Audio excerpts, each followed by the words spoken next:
Yo, Big Kish back up in here. Y'all remember when we was asking, there was a video I reacted to. We was asking like, Dad, will Drake be brought up in the Diddy lawsuit? Y'all see the title? Y'all see the thumbnail? I think he is, because guess what? He allegedly was trying to get with Cassie, or I think he got with her. Listen to 4 p.m. in Calabasas, the song by Drake, and you will see why he has so many Diddy song references. He was dissing Diddy. It's a triangle up in there. It's a love triangle somewhere up in there, allegedly. It's a love triangle up in there. Shout out to Rapper Hall is going to be breaking this down. I haven't watched it yet, but I was doing some notes myself. Then I seen this video. So the things that he don't tackle in this video, I'm going to go ahead and tackle them. But before we get to that, y'all make sure y'all go support. I published a book, Street Dad, Geek Dad, Avoiding the Manufactured Mindset, written by me. And you know what I've been hearing lately? Look, I decided to go read some comments. Man, it's some straight demons in the comment section. Talking about, oh yeah, I was gonna get your book until I didn't like your thumbnail, so I'm not gonna get it. Then you had one person say, oh yeah, I told you I like when you do videos 15 minutes or longer, and this video was 7 minutes, so I ain't gonna purchase your book. Listen, man, it's some demons up in there. I told you I didn't like when you wear the Lakers hat. I want you to wear the other hat. Nope, I was gonna purchase your book, but now I ain't gonna purchase. Listen, it's some demons in the comments. I said, you know what? I'm happy I stopped reading all. I chime in sometimes. I read it for the supporters. You know what I'm saying? I read the comments, but I went up in that comment and said, ain't nothing but demons up in there. I rebuke you. We about to get into this video. Y'all make sure y'all go support. The link is in the description. But yeah, man, Drake will be named, might be named in the Diddy trial, y'all, for sleeping with Cassie, for not bringing. Look, Cassie was supposed to bring Drake back to Diddy. That's what she was supposed to do. But she said she went to the OVO Fest, y'all. Y'all know I'm like holding y'all. Without further ado, let's get it. Definitely an interesting rabbit hole here, to say the least. So that would be none other than... We had sped up this video, too, to get to the part that we want, because he did an introduction, too. Y'all know how he do those intros. Shout out to Rapperholics intros. And Mr. LaBriana, the lawsuit lover. And he gets brought up indirectly as Cassie's being questioned on different time periods where she's, again, experiencing abuse by Diddy. So the prosecutor asks her, where were you going? And she says, to a music festival in Canada ran by Drake. Diddy came to my house and tried to attack me. I was thrown into the bed frame. The prosecutor holds up a picture and says, what's this? Cassie says, a photo of my eye afterwards. The prosecutor asks, did you send the photo to Diddy? Cassie says, yes, and I wrote, so you can remember. I wanted him to be sorry about it at least. Then the prosecutor holds up another picture and says, in this photo, where were you? And Cassie says, in the green room in Toronto. I put my hair over my eye. Then we went to the Hamptons. And the events she's mentioning here are throughout the summer of 2013. And there's a couple interesting elements here that tie back to Drake's relationship with Diddy. So she's talking about going to a festival in Canada that Drake was putting together, right? Right before this, she says Diddy had attacked her, and there's a photo in the green room of that festival, of that Drake festival, where she's covering her bruised eye with her hair so that no one would be able to tell that she was suffering abuse. Now, how do we know that this was the OVO Fest in 2013? Well, there's a couple reasons, and this is where things get kind of weird, to say the least. So Drake's 2013 OVO Fest took place on August 5th. By August 10th, we get an article from Vibe that read, 5 ways Cassie can benefit from signing to Drake's OVO sound. Oh, this is the picture. So he dissecting it. Rapperholics is dissecting. He's doing the knowledge. He's doing the education. This is the picture. And look, French Montana been around Drake for a minute. I believe P. Diddy was trying to turn French Montana into Drake because he couldn't get him. You know what I'm saying? Look, allegedly. Label. Now, we know that just by Cassie's testimony alone in this case, she said she had signed to Diddy's Bad Boy label in around 2006 for a 10-album contract, and she had only released one album. So where were they jumping to the conclusion that she would now be signing to Drake's OVO label? Well, we'll get to what they say, but first, take a look at the photo featured within this article. You can see it's a picture of Drake, Diddy's artist French Montana, and Cassie. And if you Hey, I hope he go over 4 p.m. in Calabasas. I hope he go over 4 p.m. in Calabasas because Drake, y'all know Drake, he don't write songs. That's a journal. He's spilling all the beans in 4 p.m. in Calabasas. All of it. I took some notes down. If Rapaholics don't go over it, I'm going to go over some notes. If you look on Cassie's left side, she's covering her eye with her hair, the same way that the prosecutor described the image that they had shown throughout the trial where she says she was in the green room at this Drake festival. So it's very likely that this is the photo that they're talking about right now within the trial. And the article says, last night the internet was buzzing with the rumor that Drake had signed Diddy's beau, Cassie. Nicole Bitchie had reported that a Mediabase newsletter, a music industry service that monitors radio station airplay in 180 US and Canadian markets, listed the former Bad Boys artist as a member of OVO. The newsletter had said R&B singer and occasional model Cassie, who had one of the biggest 2006 R&B crossover hits with the song Me and You, has since then been signed under Diddy, exclusive Bad Boy and Interscope distribution partnership, and has now inked another deal with Drake and Noah 40 Shabib's OVO Sound,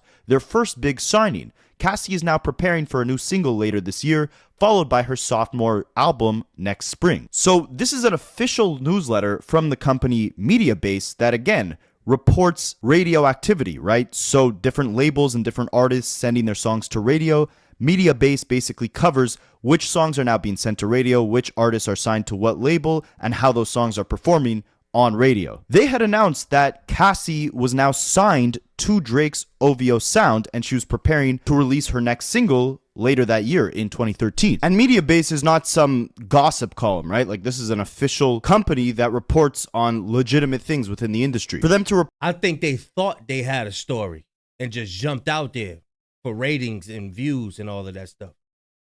Report that Cassie had now signed to Drake in 2013 and then we never hear anything about it again is definitely a little strange. But the rabbit hole goes deeper. And first, if you're doubtful that this picture or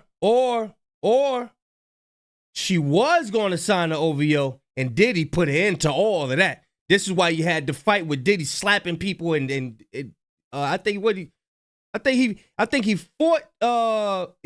fought J. Cole and slapped Drake. I forgot how it go. But Diddy's dangerous, y'all.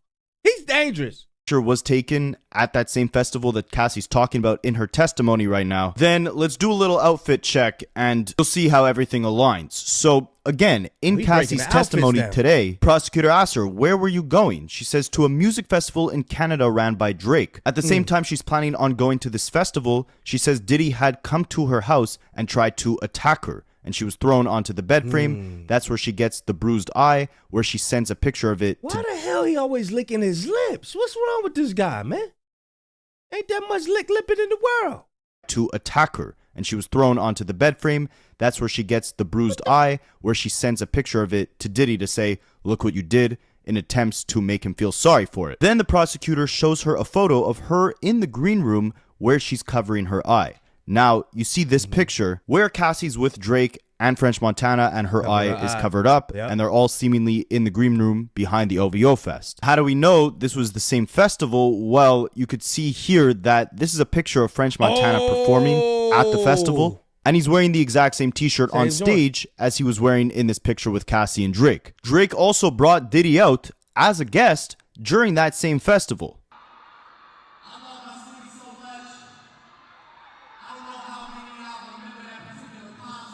He brought Diddy out?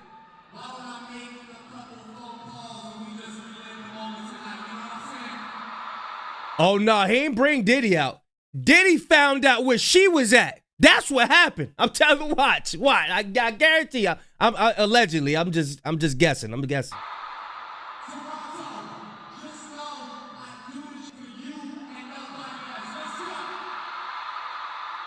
You ain't do that, you little duck feet, man.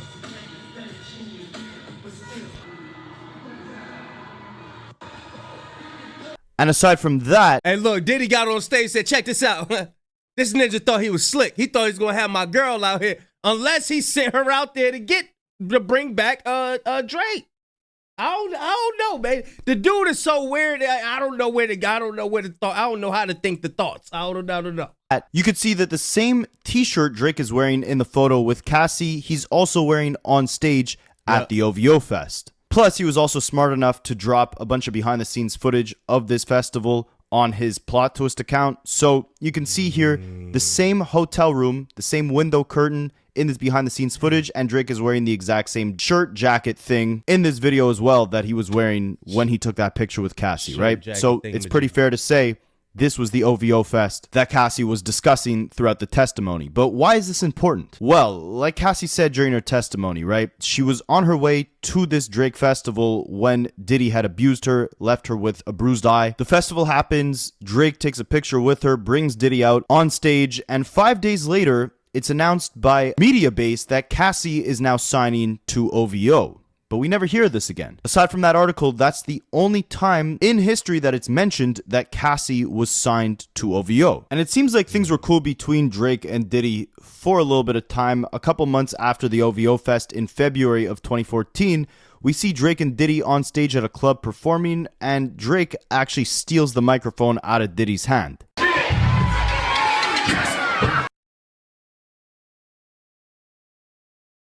That dude disrespectful. You see that? That's that Sandra coming out up out of him. That's what that is. That's that Sandra coming up out of him. Yeah, they disrespectful. And no regarding. Now this was back then when Diddy wasn't exposed for all this nonsense. You know what I'm saying? Then, in June of 2014, Diddy's on stage at Club Live and insinuates that the 0 to 100 beat was actually stolen by Drake from Diddy. Sounds so crazy! Yeah. Hey, yo, I want to play this next beat, but I want somebody to get this on tape. I'm going to play this next beat. I gave this to this nigga that stole this shit from me, but at the end of the day, it's still hard. Play that shit. Being on some chill shit. Then we get to December of 2014, where DJ Khaled is hosting a birthday party at that same club, Club Live, and everyone is there, from Khaled to Busta Rhymes to Lil Wayne, Ace Hood. Diddy say, you know Diddy living in back in the day. He said, I want somebody to get this on tape. Somebody get this on camcorder, y'all.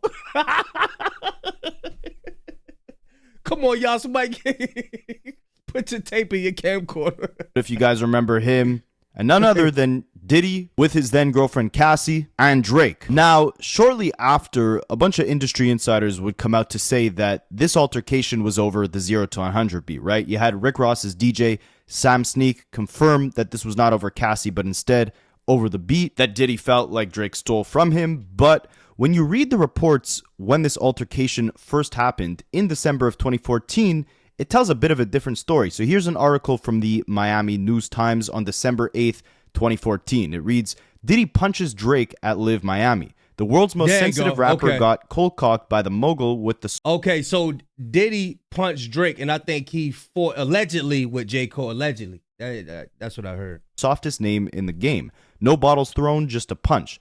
Last night on Miami Beach, the world's most sensitive rapper got cold-cocked by the mogul. Hanging at Live Miami for DJ Khaled's The Temple birthday bash during Basil Week, Drake and Puff Daddy became embroiled in a dispute that ended with Drake saying the words, "You will not disrespect me," and Diddy throwing a knuckle sandwich. It was like a hip-hop celebrity edition of the knockout game. I'm telling you, when them souls is tied, when a female and a male souls are tied, he not let. There's a scripture that said there's nothing you could do to stop that man.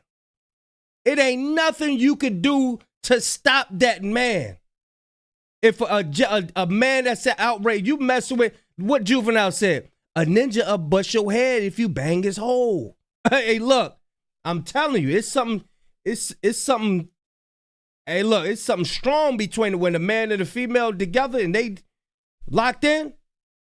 You better not bring your champagne pissy. You better go and stay away. Word was that Diddy wanted to give Drake the fade for hitting on his girlfriend. And again, Cassie was the one with Diddy in the club on DJ Khaled's birthday during this incident. But as witness and Maybach Music affiliate Sam Sneak tweeted, quote unquote, it definitely wasn't about Cassie. And I'm not here to necessarily speculate, right? Like, Sam Sneak is someone who was at this event and is closely tied to Rick Ross, who is closely tied to Diddy. So he does have incentive to maybe give the most accurate depiction of what really went down, or cover it up to make it seem like it was not some mess over a woman. But again, at the time, there were witnesses within this club who had stated differently. And right when the event went down, we heard very conflicting reports. This is what The Breakfast Club had to report, again, way back in December 8th, 2014. The Rumor Report. Angela Yee.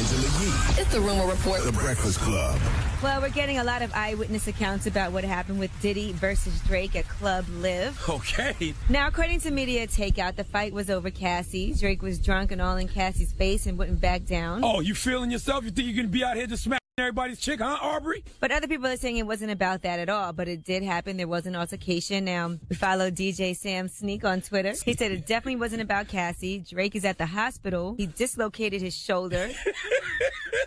Charlamagne, you don't laugh at other people's injuries. I'm not laughing at other people's injuries. I'm laughing at Drake's injuries. It's different. He said it'll come out soon. Y'all pray for Drake. So you tell he me, said Diddy put hands on that boy and he ain't go 0 to 100. That boy left. So you telling me the OG Diddy hit him with a three-piece? Now, you got to understand, Diddy 44, 45 years old, okay? He know how to throw a three-piece. Man, I didn't know Diddy was still doing stuff like that. Allegedly, we're still getting information, but we do know for a fact that people were there and something did happen between. I don't know if it's true or not, but just in case, I did send Diddy a text and I said, "You're my hero." You sent him a kite. I said, "You're my hero." He might have did it just in case. Just in case Drake has any intention of trying to talk to Cassie, Diddy had to let him know, like, it's not going down over here. It's just in case. So as you can see, before the narrative became that this was over the 0 to 100 beat, the narrative was that this was over Drake actually flirting with Cassie and Diddy getting jealous. Again, this is all alleged here, but when you look at the timeline of Cassie recounting how right before they went to the Drake festival in 2013,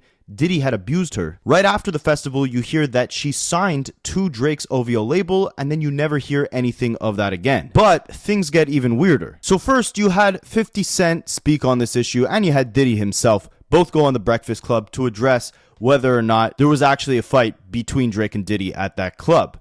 50 Cent had said he believes that it was over the 0 to 100 beat because Diddy can... Hey, listen to what the scriptures say. In Proverbs 6:34 say, "For jealousy is the rage of a man, therefore he will not spare in the day of vengeance." Listen. If a man is locked in with his woman and he feel like he feel like you doing something, he ain't gonna spare you. He's not going to spare you. I'm telling you. The day look, bop. He ain't playing. He's not playing. Hear a hit, so it's likely that he had the beat, but he didn't do anything with it because he didn't have the ear to be able to decipher that beat would be a hit. But Drake did because he's from the modern era, and Diddy can only tell what would have been a hit back in the 90s. Puff can't hear a hit? That's kind of crazy, Fifth. He still hear things from back then, that time period. Oh, got you. You play it for him right now, and it's hot. He can't buy it. This is why he's fighting Drake. When you hit Drake,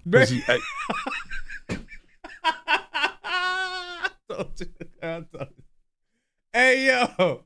He said he don't know how to hear up-to-date hits. Use the beat that he didn't actually use 0 to yet. 100. Right, you see what I'm saying? So if he heard it and then he heard Drake use it, but it wasn't a hit yet until Drake put the lines on it. And he's upset about that because he can't hear it, but he felt like he took something from him. You also had Diddy, who claimed that he never even did hit Drake, but I wouldn't necessarily take his word on anything. I did not put hands on Drake. Oh. And I do not want any problems with Drake. Yeah, what happened to the beat, the 0 to 100? They said that was your record at first. Was there any truth to that? Even there was a clip of you at a club. Yeah. There was a 0 to 100 was initially my record, and then there became just a misunderstanding because we was working with the same producers. Honestly, it was a misunderstanding. Honestly, Drake is actually my favorite rapper. And while Diddy saying it never happened, eyewitnesses had said that it might have been over Cassie. Other industry insiders had said it was over the 0 to 100 beat. Whatever it was over, it left Drake in the hospital emergency room with a broken collarbone. Then we get to 2015, where Drake hops on a track with LA rapper The Game, and on there, Game raps, "People call me to set you up, want me to come and wet you up because you a out-of-town guy. Like Biggie, heard about the stuff with Diddy, so I came through to vest you up." Game here is essentially implying that there was a hit out for Drake when he came to LA, obviously Drake being an out-of-town guy, and the Game references how he heard about the stuff with Diddy, so he came in to protect Drake. And years later, the Game actually did an interview claiming that he warned Drake about Diddy trying to quote-unquote run up on him. So in the interview, he revealed that following Diddy and Drake's altercation over the 0 to 100 beat, there were quote-unquote calls going around to LA who would run up on Drake. I'm quoting the Game here. He said, "I'm not saying it didn't come from Diddy directly, but LA gets tricky. So when there are beefs and they are here, there are certain people who are going to get called, and I'm one of those people. So I had privy Drake to a little information. I don't know where it came from, but it's like my brother. So I hit him and I told him, yo, this is what it is." And now we get to 2016, where Drake releases one of his timestamp records, 4 p.m. in Calabasas. And it's on this record where Drake, for the first time, actually speaks on and reflects on his issues with Diddy. And knowing what we know now with this trial that's going on, these lyrics kind of get a little more interesting or have a little added layer to them. So Drake raps, "The higher I get, the less they accept me. I even had the OGs trying to press me. Ha ha ha ha. No way out because I'm already in it." Now, the way Drake says ha ha ha is the same way Diddy said it during his song Can't Nobody Hold Me Down. And Drake saying no way out because I'm already in it is also... Hey, look, he going over it. I ain't even got to pull out my notes. He going over it. He going over it. A reference to Diddy's album, No Way Out. He continues rapping, and this isn't about Diddy, but I thought it was funny. Even back when I wasn't as poppin', when they told me to take an R&B guy on the road and I told them no and drew for Kendrick and Rocky, I'm trying to make the right choices with the world watching. It's crazy how about 8 years later, both Rocky and Kendrick would come for Drake's head. But Drake continues taking aim at Diddy, saying, "Look at me now, they look at me like..." In defense of Kendrick, Drake came at them first. Drake came at him first, but it's scrubbed off online. It's scrubbed off. The golden child, "Can't nobody hold me down." And the way he says "Can't nobody hold me down" is a direct interpolation of Diddy's song, "Can't Nobody Hold Me Down." Remember, a couple bars before, he's talking about the OGs trying to press him. He continues referencing Diddy, saying, "Certain stuff is too wild to reconcile. Take that, no love in their heart, so they fake that. DiCaprio level the way they play at. Damn, what is that?" And obviously the take that is in reference to Diddy's iconic catchphrase where he says literally take that. And Drake is saying certain stuff is too wild to reconcile. It's too wild to get over. He's also saying no love in their heart, so they fake that. Remember, we just played the clip of Diddy saying he never actually got in a fight with Drake, and in fact, Drake is his favorite rapper. Obviously, that's fake love, right? He's lying about the situation. No love in their heart. And Drake and Diddy actually have a collaboration from 2010 called Lovin' You No More. No love in their heart. But this is where it gets really interesting. And no, don't forget Diddy called himself Love. Don't forget that one. Diddy called himself Love. It ain't no love in it. You know what I'm saying? It ain't no love. Bruh, that whole joint, they said it was a diss towards, I think, 2 other rappers too. But that joint was like, all I heard was Diddy references up in that when I listened to it. And what we know now, it sounds like he's talking to Diddy directly. Drake raps, "Y'all don't hear no songs. They hit my phone like, you did that? They even hit my line like, where you been at? It's always on some stuff like, when can I get a favor? Or where my girl at? Like, I'm about to tell you where she been at. Costa Carreras," I don't know if I'm pronouncing that right, "I got her kidnapped. She ain't sorry and I ain't sorry. It's too late for sorry." Now, at the time, Drake was also beefing with Joe Budden, and this is how crazy Drake is with other people's women. At the time, there were 2 other women aside from Diddy that people thought this bar was aimed at. One was Joe Budden because Drake and Joe Budden's ex, Tahiri Joes, were on vacation together, and also Justin Bieber's ex-girlfriend at the time, who he's now married to, Hailey Baldwin, because Drake was spotted with her wearing the same kind of necklace after they allegedly dated in June of that same year, 2016. And of course, with the bars, "She ain't sorry and I ain't sorry, it's too late for sorry," Justin Bieber had a song at the time called sorry. Is it too late now to say sorry? But why this could really be a triple entendre. That man is not fulfilled. He is not fulfilled at all. You got to think there's something deeply going on with him from him to be just wanting to sleep with everybody girl like that. That's wild. And he could be talking about all three of these men's women, Joe Budden, Justin Bieber, and Diddy, is because, again, if you look at the few bars before this, not only is Drake referencing Diddy albums, Diddy songs, and Diddy catchphrases, he also raps, y'all don't hear no songs, they hit my phone, you did that? Again, it was rumored that Diddy had heard the 0 to 100 beat from Drake's producer, Boy Wonder, and wanted Drake to get on it. But then Drake took the song and made it his own, and so here he's saying Diddy had heard it, y'all don't hear no songs, like Diddy had the beat, but he wasn't actually hearing the vision, he wasn't hearing the song. Then Drake does it, and Diddy goes to him and says, oh, you did that? You made that song? There was also rumors that Diddy wanted Drake to ghostwrite for him for that beat. Yep. And Drake says here, it's always on some stuff like, when can I get a favor? And then he follows it up saying, or where my girl's at, like I'm about to tell you where she been at. Just a really sneaky way to possibly reference the fact. So Drake saying, whenever these niggas calling me, it's always for a favor. It's never you calling to ask me, hey, what's up, how you doing? It's always you calling me asking for a favor. No, this the only time you call me is you asking where your girl at. Like, I'm going to tell you where she been at. That maybe there was an affiliation between Drake and Cassie that we don't know about, right? Because a bar before this, he's talking about how Diddy was surprised to hear Drake on the 0 to 100 beat, asking Drake for favors. He's referencing all these Diddy catchphrases and songs, and he ends the refrain off by saying, they're always hitting me like, where my girl at? He references Diddy again when he raps, Chubbs be like, Drake, will you please stop smoking la? Chubbs, why try? I'm a thug, I'm a die high. Here, Drake is referencing Diddy and Mace's song, Can't Nobody Hold Me Down, which this 4 p.m. in Calabasas song also samples. And in that song, Mace raps, Mace, can you please stop smoking la? Puff, why try? I'm a thug, I'm a die high. So here Drake replaces. I think you missed the DiCaprio line. The DiCaprio line. He said something about DiCaprio. Remember when Diddy was on the ground with Leonardo DiCaprio? And he was with Leonardo DiCaprio in the all-white party? Drake mentioned that too. It's a DiCaprio line, but this is my note 5. I just put DiCaprio. I forgot how the line go though. But yeah, he mentioned DiCaprio too. Himself with Mace and replaces Chubbs with Diddy. More Diddy references when Drake raps, meanwhile Drizzy over there trying to make you dance to this. He raps this in the same style that Diddy raps the lines, let the party people dance to this on his song Diddy. Then he references Diddy again when he raps, don't push me cause I'm way too easy nowadays. Same song, can't nobody hold me down. The hook, Diddy raps it in the same way when he says, don't push. Hey, this another joint. This another rabbit hole, right? Watch this. The beat sounds like Mario Winans. I don't want to know if you're playing me, keep it on the low. Cause my heart can't take it any. The beat sound like it got that do-do, do-do, do-do. It got that in it, right? And guess who's featured on that song? Diddy.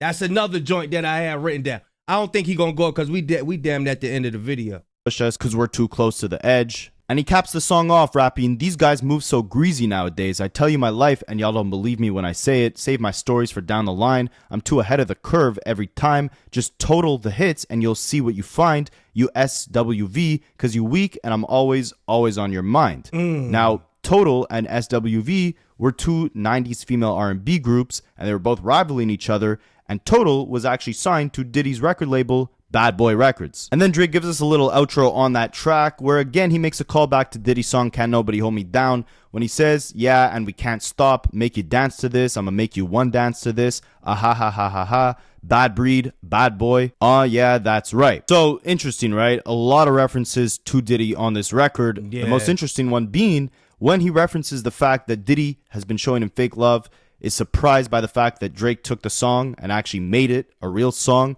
and then he says, I only hear about you when you're asking where my favors or where my girl's at. And if we rewind the timeline, knowing what we know now with this testimony, Cassie had been planning on going with Diddy to the OVO Fest. He allegedly had abused her the day they were going. She hides her bruised eye in a photo with Drake. It's announced that she's going to be signing to Drake's label. Then we don't hear anything about that again. Then she shows up to this party with Diddy where he gets in a fight with Drake. There's rumors that it was about her. The story ends up concluding with the fact that it was about the 0 to 100 beat, but when Drake references it on this song, he claims that along with some ghostwriting favors and some questions over music, this mysterious person is also questioning where his girl is, and that Drake is on an island with her in Mexico, and that they're both not sorry. Just a strange timeline, and it is important to note that later that year, November of 2016, Drake and Diddy were both seen on French Montana's yacht at a party, seemingly in good spirits, like the whole thing was patched up. But in 2020, they did get on Instagram Live together for a very weird live stream where Diddy was questioning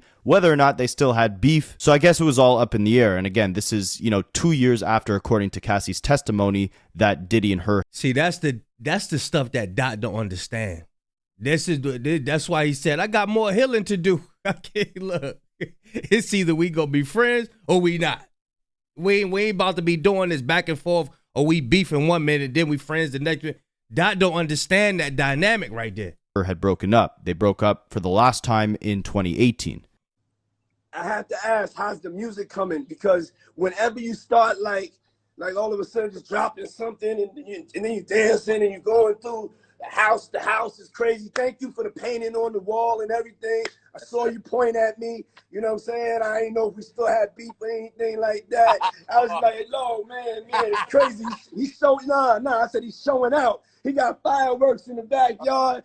I said, yo, man, he got the causes winking and all that. I was like, yo, and then I got you and we was talking and just the overall love that you showed me is incredible, but the crib is crazy. Thank you.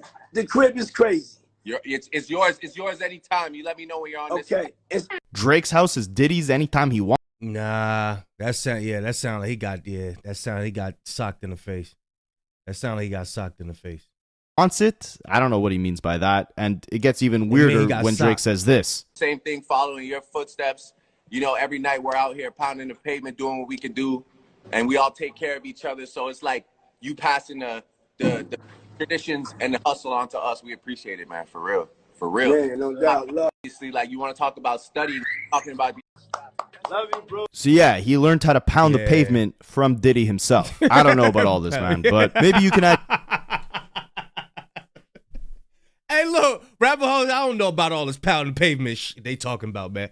I ain't got nothing to do with this pounding pavement stuff, man. I don't know what that means. Diddy to the long list of people who got their girls taken from them from Drake, right? You have Chris Brown, The Weeknd, Future, A$AP Rocky, Lil Wayne. Remember when Kendrick rapped effed on Wayne's girl while he was in jail? That's conniving to get his face tatted like a bee apologizing. I mean, that whole 20v1 could have been over some women too, right? Future talking about Drake was pillow talking. There was that girl Just Tokyo. You had Drake flying Rick Ross's ex-girlfriend out to one of his concerts during that time. Him and A$AP Rocky trading shots about how they were with each other's baby mamas. And this whole time on 4 p.m. in Calabasas, 8 years ago in 2016, Drake was referencing Diddy throughout the entire record and mentioned that someone was looking for their girl. The timeline is interesting, but let me know what you guys think, and I will catch you in the next one. Yeah, y'all let me know what y'all think about that breakdown. That was a beautiful job by Rapperholics, man. Beautiful job.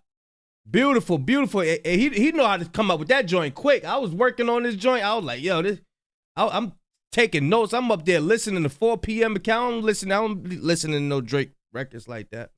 But yeah, that was a beautiful breakdown. Beautiful. Y'all go listen to that 4 p.m. in Calabasas. That's gonna open up the doors to everything, to what's going now as far as the Diddy trial and how Drake is gonna be mentioned up in the Diddy trial. But yeah, y'all let me know what y'all think, man. Big Kish signing out. I'm going, y'all.